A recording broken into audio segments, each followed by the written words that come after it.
The Sweet Baby Inc. situation is one of the initial dominoes, and boy, they are falling quickly. Years from now, we may be looking at this as if this was a cultural turning point. Especially after the Summer of Love in 2020, corporate entities around the West started to hyper-emphasize diversity and inclusion.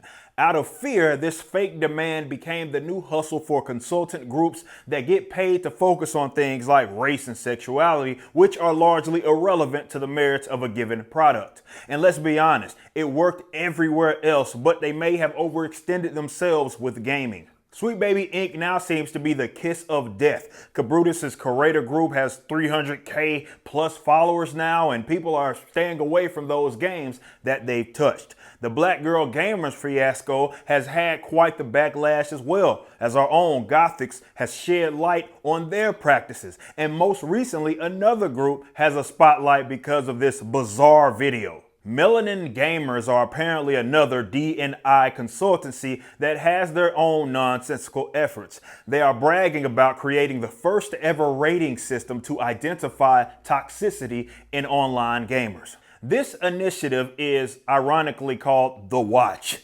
Basically, they're going around giving toxicity ratings for various games. They've already given Call of Duty a 78% toxicity rating. In it, they survey results of racism, gender, discrimination, violent threats, sexual content, crude humor, and controlled substances conversations. If they got a 78%, then those old school Modern Warfare 2 days would have for sure got 100.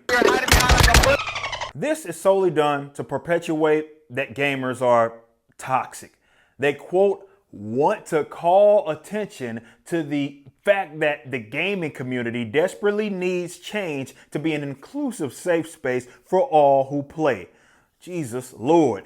And I bet that they're going to try to use these ratings to get gigs from the gaming companies to sensitivity screen their games, offering their consultancy, of course. This is going to backfire tremendously for both companies and Melanin Gamers. I want to be clear and fair. These companies have the absolute right to go this route. If you want to let in bombs that may derail your game, that's your business. Likewise, if Melanin Gamers wants to create this fake problem so they have a dragon to slay, I guess go for it. But as you're seeing, gamers are tired of this nonsense, so your work may prove to be a colossal failure. Don't blame toxicity on that. As I've discussed before, Sweet Baby Inc. isn't the only company out there injecting themselves into these fears for their own social justice initiatives. There's a whole lot of them out there, and they're already doing work for a lot of these bigger like gaming companies. And it's great to see that people are taking this stand and rejecting this nonsense. None of that crap that they focus on has anything to do with merit. These initiatives are fake, and they don't make the games better, nor do they improve the communities. Just focus on making the best product that you possibly can, and people will, of all makeups, gravitate towards it.